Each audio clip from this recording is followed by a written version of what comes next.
চলেন আপনাদের সাথে আজকে কিছু বিষয় নিয়ে কথা বলি এবং কিছু বিষয় শেয়ার করি।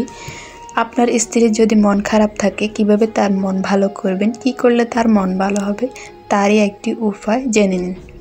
আপনার স্ত্রীর যদি ঘন ঘন মুড চেঞ্জ হয় তবে তাকে পর্যাপ্ত সময় দিন। যতই ব্যস্ত থাকুন না কেন তার মন বোঝার চেষ্টা করুন। আপনার সামান্য একটু আন্তরিকতা তার মন ভালো করে দেওয়ার জন্য যথেষ্ট। সারাদিন বাসায় বসে থাকতে থাকতে তার হয়তো একঘেয়েমি লাগতে পারে, বোর হয়ে যেতে পারে। তাই অন্তত ছুটির দিনগুলোতে এমন কোথাও তাকে নিয়ে ঘুরতে চান যেখানে দুজন একান্ত সময় কাটাতে পারবেন। কেননা প্রিয়জনের সাথে সময় কাটালে মানুষের বিষণ্ণতা দূর হয়ে যায়, আবার ক্লান্তি দূর হয়ে যায়, অনেক দুশ্চিন্তা থেকে মুক্তি পাওয়া যায়। দাম্পত্য জীবনে স্বামী স্ত্রীর মাঝে মাঝে রাগ অভিমান হওয়াটাই স্বাভাবিক।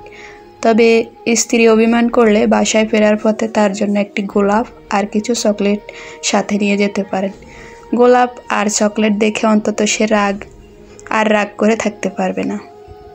স্ত্রী যদি রোমান্টিকতা পছন্দ করে তবে তার সাথে খুনসুটি দুষ্টুমি করুন। রান্নার সময় চুপি চুপি পেছন থেকে জড়িয়ে ধরে তাকে বিরক্ত করুন, সে উপভোগ করবে।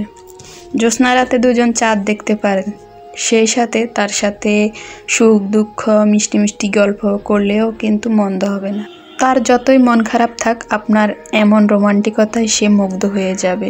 আপনার স্ত্রী অসুস্থ থাকলে অন্তত ওষুধ খাওয়ানোর দায়িত্বটা নিজেই বহন করুন। কেননা অসুস্থ থাকলে কোনো কিছু ভালো লাগে না, ওষুধ খাওয়ার কথা ভুলে যাওয়ারই সম্ভাবনা থাকে। তাই নিয়ম করে আপনি সেই কটা দিন তাকে ওষুধ খাওয়ার চেষ্টা করুন। তাকে ওষুধ খাওয়ার কথা মনে করিয়ে দিন, কিংবা পাশে থাকলে নিজেই খাওয়ান।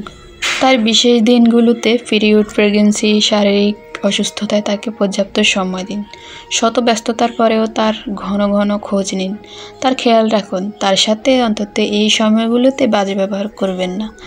আপনাকে এই সময়গুলোতে হতে হবে সহনশীল, তাকে বুঝতে হবে, তাকেও বোঝাতে হবে। আন্তরিকতার সাথে তার সাথে মিশতে হবে। তার ঠিক কী করলে মন ভালো হবে সেদিকে অবশ্যই খেয়াল রাখতে হবে, যত্ন নিতে হবে। মনে রাখবেন, আপনার শত ব্যস্ততার মাঝেও স্ত্রীর জন্য সময়, যত্ন আর ভালোবাসাই পারে তার মন ভালো রাখতে, যা কখনোই স্ত্রীকে টাকার পাহাড়ে শুয়ে রাখলেও পারবেন না। দাম্পত্য জীবনে টাকার চাইতে বেশি জরুরি দুজনের বোঝাপড়া, আন্তরিকতা, ভালোবাসা আর পরস্পরকে ইতিবাচক মনোভাব। জীবনসঙ্গীর পিছনে শুধু টাকা ব্যয় করার চেয়ে সময় ব্যয় করাটা বেশি জরুরি। কেননা টাকা দিয়ে কেবল শৌখিন চাহিদা পূরণ করা যায়, তবে মনের পরিপূর্ণ তৃপ্তি নিয়ে দাম্পত্য জীবন পার করা যায় না। জীবন সুন্দর যদি জীবনসঙ্গী সঠিক হয়, এটাই বাস্তব। সম্পূর্ণ ভিডিওটি যদি ভালো লেগে থাকে অবশ্যই লাইক, কমেন্ট, শেয়ার করে দেবেন। সবাই ভালো থাকবেন। আসসালামু আলাইকুম, আল্লাহ হাফেজ।